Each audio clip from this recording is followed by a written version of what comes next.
Au dire de la science, le monde actuel pourrait durer presque indéfiniment. Il est vrai qu'un jour le soleil se sera entièrement consumé, mais c'est pas demain la veille. On nous avertit bien que l'effet de serre va faire fondre les pôles, ce qui va causer toutes sortes de problèmes, mais l'humanité subsistera malgré tout. Donc, même dans le futur le plus lointain, il n'y a pas de fin du monde en perspective et si des gens la mentionnent, c'est toujours avec un sourire en coin. Jésus-Christ, par contre, ne plaisantait pas lorsqu'il en parlait, car selon lui, elle va être tellement subite et inattendue que du plus grand au plus petit, tous les hommes seront stupéfaits. De plus, cette fin dramatique qui va se faire avec perte et fracas sera suivie du jugement dernier. Je continue à lire dans le chapitre 13 de Matthieu. Comme on arrache la mauvaise herbe et qu'on la ramasse pour la jeter au feu, ainsi en sera-t-il à la fin du monde. Le Fils de l'homme enverra ses anges, et ils élimineront de son royaume tous ceux qui incitent les autres à pécher et ceux qui font le mal. Ils les précipiteront dans la fournaise ardente, où il y aura des pleurs et d'amers regrets. Alors, les justes resplendiront comme le soleil dans le royaume de leur Père. Celui qui a des oreilles, qu'il entende. Versets 40 à 43. Il m'est difficile d'imaginer ce que le Seigneur prépare pour ses enfants, ceux qui sont justes à ses yeux grâce à leur foi en lui. Deux textes éclairent un petit peu ma lanterne. Je les cite. « Mes chers amis, dès à présent, nous sommes enfants de Dieu et ce que nous serons un jour n'a pas encore été rendu manifeste. Nous savons que lorsque le Christ paraîtra, nous serons semblables à lui car nous le verrons tel qu'il est. Il y a d'abondantes joies devant sa face, des délices éternelles à sa droite. » Fin de citation. Je continue avec la troisième histoire. Jésus leur raconta une autre parabole. Le royaume des cieux ressemble à une graine de moutarde qu'un homme a prise pour la semer dans son champ.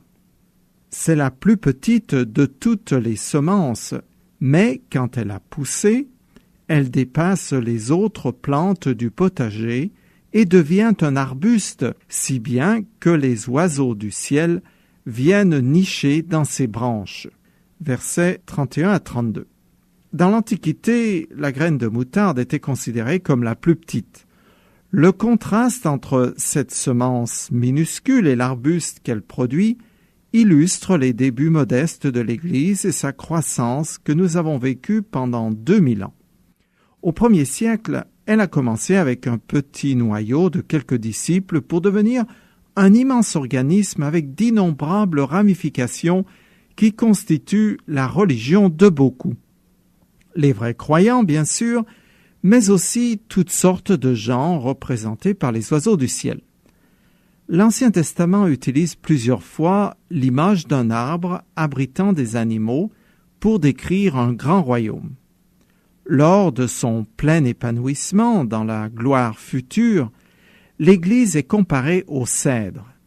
À côté de cet arbre majestueux, la plante moutarde fait plutôt ridicule. Elle représente néanmoins toute la chrétienté. L'Église n'a pas fait de toute personne un disciple du Christ, loin s'en faut. Il n'empêche qu'au travers des siècles, son influence dans le monde a été considérable, même si elle est aujourd'hui en déclin. Quand j'ai fait ma communion privée puis solennelle, la cérémonie était d'abord un engagement spirituel suivi d'un repas de famille. Aujourd'hui, c'est le contraire. Les événements religieux sont plutôt l'occasion d'un gueuleton, tandis que leur vraie signification a disparu. Je continue. Jésus leur raconta une autre parabole. Le royaume des cieux ressemble à du levain qu'une femme prend pour le mélanger en le cachant à une vingtaine de kilogrammes de farine, et, à la fin, toute la pâte lève. Verset 33. Dans cette histoire, c'est l'effet du levain qui est mis en avant. La femme en prend très peu qu'elle mélange à une grosse quantité de pâte qui va lever.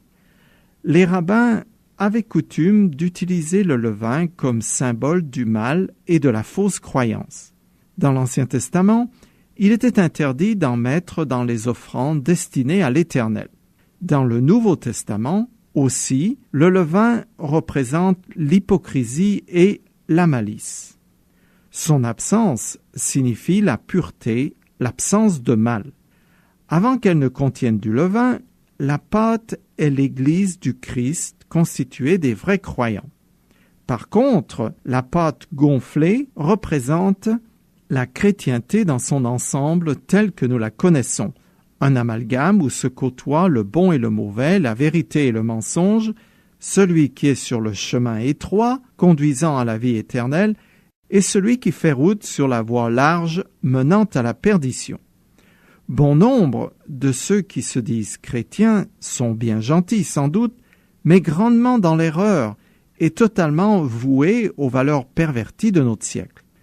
Le levain, c'est aussi les faux prophètes et gourous de tout poil qui donnent un enseignement pernicieux qui est le petit lait des sectes marginales de la chrétienté. L'apôtre Paul l'explique ainsi. « Car le temps viendra où les hommes ne voudront plus rien savoir de l'enseignement authentique. Au gré de leurs propres désirs, ils se choisiront une foule de maîtres à qui ils ne demanderont que de leur caresser agréablement les oreilles. Ils détourneront l'oreille de la vérité pour écouter des récits de pure invention. » Fin de citation. Curieusement, aucune secte ne rejette complètement les Écritures. En fait, même les lucifériens utilisent la Bible, ce qui est quand même un comble. À un moment donné de son ministère sur terre, Jésus pose cette question. Lorsque le Fils de l'homme viendra, trouvera-t-il encore la foi sur la terre? La construction grammaticale de la phrase sous-entend une réponse négative. Jésus prophétise donc que lorsqu'il reviendra pour régner, il trouvera un organisme monstrueux qui s'appelle la chrétienté, mais peu de vrais disciples. Je continue le texte. Jésus enseigna toutes ces choses aux foules en employant des paraboles, et il ne leur parlait pas sans paraboles. Ainsi se réalisait la parole du prophète « Je leur parlerai à l'aide de paraboles, je leur annoncerai des secrets cachés depuis la création du monde. » Alors Jésus laissa la foule et il rentra dans la maison. Versets 34 à 36. Comme je l'ai déjà dit, les paraboles ont pour fonction de révéler les plans de Dieu qui étaient jusqu'alors secrets. Je continue. Le royaume des cieux ressemble à un trésor enfoui dans un champ. Un homme le découvre, il le cache de nouveau, s'en va, débordant de joie, vend tout ce qu'il possède et achète ce champ. Verset 44. Nous arrivons maintenant à 3 histoires données spécifiquement aux disciples qui décrivent certains aspects spécifiques du royaume. Comme dans les paraboles précédentes, l'homme c'est le Seigneur et le champ c'est le monde. Le trésor caché est le royaume de Dieu, c'est-à-dire l'Église du Christ. Elle est composée de tous les disciples qui sont éparpillés de par le monde, un ici, deux là, et qui reconnaissent en Jésus leur maître, tout en allant leur bonhomme de chemin. Au-delà du supplice de la croix, le Christ, l'agneau de Dieu, se réjouissait d'avance des résultats de son sacrifice et du succès de sa mission de sauveur. Je lis le verset.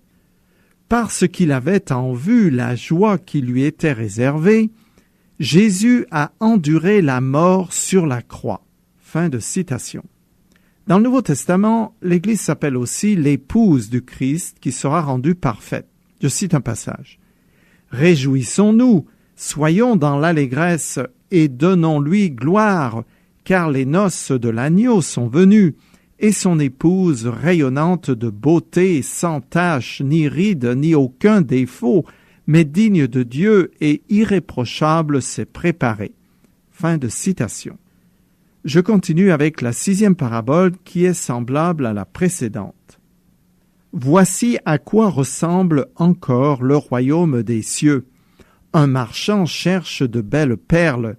Quand il en a trouvé une de grande valeur, il s'en va vendre tout ce qu'il possède et achète cette perle précieuse. Verset 45. Le marchand, c'est le Christ. Il quitta sa demeure céleste et descendit ici-bas pour trouver de belles perles de grand prix. Comme le trésor précédent, celle-ci représente l'Église, l'ensemble de ceux qui ont cru en Jésus au travers des siècles. La perle n'est pas une pierre précieuse qui apparaît à l'état brut dans la terre, comme le diamant. Elle se constitue petit à petit au fil du temps. Un élément extérieur, comme un grain de sable, s'introduit à l'intérieur d'une coquille et blesse le mollusque. Celui-ci sécrète alors une substance qui enveloppe progressivement le corps étranger comme un cocon qui, à la longue, devient une perle. On ne peut la tailler car elle serait détruite. L'analogie est la suivante. Jésus nous a portés sur la croix avec nos fautes qui sont pour lui un élément étranger. Je cite une prophétie. C'est pour nos péchés qu'il a été percé. C'est pour nos fautes qu'il a été brisé. Le châtiment qui nous donne la paix est retombé sur lui, et c'est par ses blessures que nous sommes guéris. Fin de citation. Ceux qui acceptent le salut en Jésus-Christ sont revêtus de sa justice qu'il tisse autour de chaque croyant comme une toile, et c'est ce qui fait que les chrétiens deviennent à ses yeux de belles perles pures et blanches de très grande valeur. Elles sont tellement précieuses à ses yeux qu'elles valaient la peine qu'il vienne ici-bas les chercher même au prix de sa vie. Je lis deux passages. « Car vous savez comment notre Seigneur Jésus-Christ a manifesté sa grâce envers nous. Lui qui était riche, il s'est fait pauvre pour vous, afin que par sa pauvreté, vous soyez enrichis. Il s'est dépouillé lui-même, et il a pris la condition du serviteur. Il s'abaissa lui-même en devenant obéissant jusqu'à subir la mort, oui, la mort sur la croix. » Fin de citation. Je continue avec la 7e parabole. Voici encore à quoi ressemble le royaume des cieux. Des pêcheurs ont jeté en mer un filet qui ramasse toutes sortes de poissons. Une fois qu'il est rempli, les pêcheurs le tirent sur le rivage, puis ils s'assoient autour et trient leur prise. Ce qui est bon, ils le mettent dans des paniers et ce qui ne vaut rien, ils le rejettent. C'est ainsi que les choses se passeront à la fin du monde. Les anges viendront et sépareront les méchants des justes et ils les précipiteront dans la fournaise ardente où il y aura des pleurs et d'amers regrets. Versets 47 à 50. L'illustration est percutante. C'est un rappel solennel de la séparation qui s'opérera entre les bons et les mauvais poissons, le grain qui porte du fruit et l'ivraie. Le filet est grand et balaye très large dans la mer, ramassant tout sur son passage. Il représente l'annonce de l'Évangile par les disciples que Jésus a qualifiés de pécheurs d'hommes. Cette bonne nouvelle du Sauveur s'adresse à chaque être humain. Pris dans ce filet est un ramassis de gens de tous bords. Certains bons, ce sont les justes, et d'autres mauvais. Dans les textes sacrés sont considérés justes ceux qui le sont devenus par la foi en l'Éternel dans l'Ancien Testament ou en Jésus pour nous. Ils sont alors revêtus de la justice divine, comme dans la parabole de la perle de grand prix. Il n'est pas question de comportement et de bonnes actions, car même si à partir d'aujourd'hui je menais une vie parfaite, cela n'effacerait pas les fautes que j'ai commises hier ou avant. Dans le Nouveau Testament, le mot « méchant » a un sens théologique. Il s'agit de tous ceux qui n'ont pas accepté le sacrifice du Christ comme seule et unique solution pour le pardon de leurs fautes.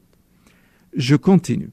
« Avez-vous compris tout cela? » « Oui, répondirent-ils. Alors Jésus conclut.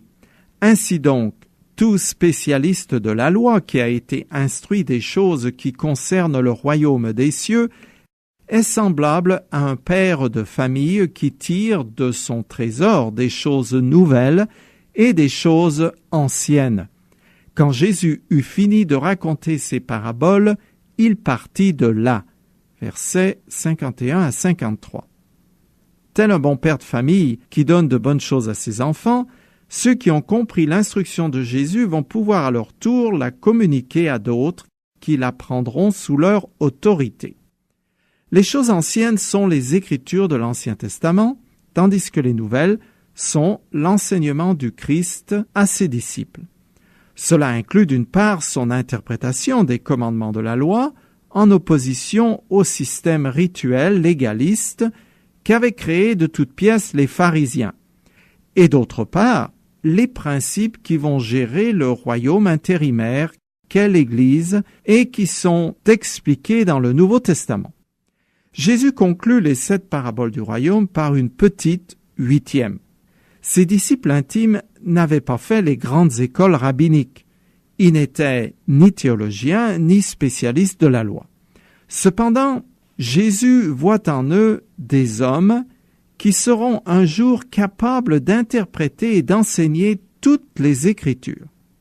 Et c'est ainsi que s'achève le 3e grand discours du Seigneur que nous rapporte Matthieu. Il a expliqué que la graine qu'il sème, c'est-à-dire la bonne nouvelle, révèle l'existence de plusieurs terrains dont un seul est bon. Son enseignement sous forme de parabole est un jugement pour les uns, mais pour d'autres, il dévoile les secrets du royaume intérimaire. Dans le monde, la bonne semence produira du fruit qui constituera l'Église, précieuse aux yeux du Christ, comme le serait pour nous un trésor ou une perle de grand prix. Mais l'histoire du royaume ne se déroulera pas sans accroc, car le diable fera tout pour lui nuire et mêlera beaucoup d'ivraie avec le bon grain. Ainsi, la chrétienté est son ouvrage et sans doute son chef-d'œuvre puisqu'il a réussi à semer la zizanie, la confusion dans l'esprit des gens. Mais quand viendra le jugement, alors les justes, les vrais croyants, seront séparés du reste de l'humanité pour vivre avec leur maître pour l'éternité. Je finis ce chapitre. Il retourna dans la ville où il avait vécu. Il enseignait ses concitoyens dans leur synagogue. Son enseignement les remplissait d'étonnement, si bien qu'il disait « D'où tient-il cette sagesse et le pouvoir d'accomplir ces miracles? N'est-il pas le fils du charpentier? N'est-il pas le fils de Marie et le frère de Jacques, de Joseph, de Simon et de Jude? Ses sœurs ne vivent-elles pas toutes parmi nous? D'où a-t-il reçu tout cela? » Et voilà pourquoi ils trouvaient en lui un obstacle à la foi. Alors Jésus leur dit, « C'est seulement dans sa patrie et dans sa propre famille que l'on refuse d'honorer un prophète. Aussi, ne fit-il là que peu de miracles à cause de leur incrédulité. » Versets 54 à 57. Jésus-Christ voulait aussi faire profiter de son enseignement ceux de Nazareth qu'il connaissait personnellement, avec qui il avait passé sa jeunesse, grandi et vécu jusqu'à l'âge d'environ 30 ans. Mais contrairement à ce qu'on aurait pu penser, l'enfant du pays est mal reçu. Tout en lui reconnaissant cette autorité de rabbin et le pouvoir surnaturel de guérir, ses concitoyens ne pouvaient l'accepter à cause de leurs préjugés. Le caractère ordinaire de la vie familiale de Jésus et de ses origines leur paraissait incompatible avec sa sagesse et ses miracles. Ils étaient même offensés, vexés et jaloux.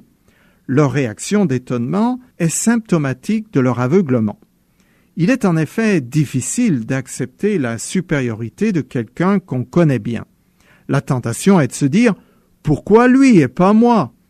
Ces personnes sont inexcusables, tout comme vous et moi, si face à tout ce que nous savons de la vie du Christ et de la réalité de sa résurrection, nous nous détournons de lui. Pour les habitants de Nazareth, Jésus reste avant tout le fils du charpentier. Pareillement, de nos jours et pour beaucoup de gens, le Christ n'est qu'un grand philosophe ou encore un personnage historique qui aurait marqué son temps. Cette incrédulité est très grave, car un affront à Dieu. Je cite un passage. « Celui qui ne croit pas Dieu fait de lui un menteur, puisqu'il ne croit pas le témoignage que Dieu rend à son Fils. » Fin de citation. Avant d'écarter Jésus de sa route, d'un revers de l'esprit, il faut bien réfléchir. Si mes souvenirs sont exacts, dans son ouvrage « L'inquiétude d'un biologiste » concernant la question de la foi, Jean Rostand écrit « Je me la pose chaque jour sans arrêt. J'ai dit non à Dieu, mais à chaque instant, la question revient. »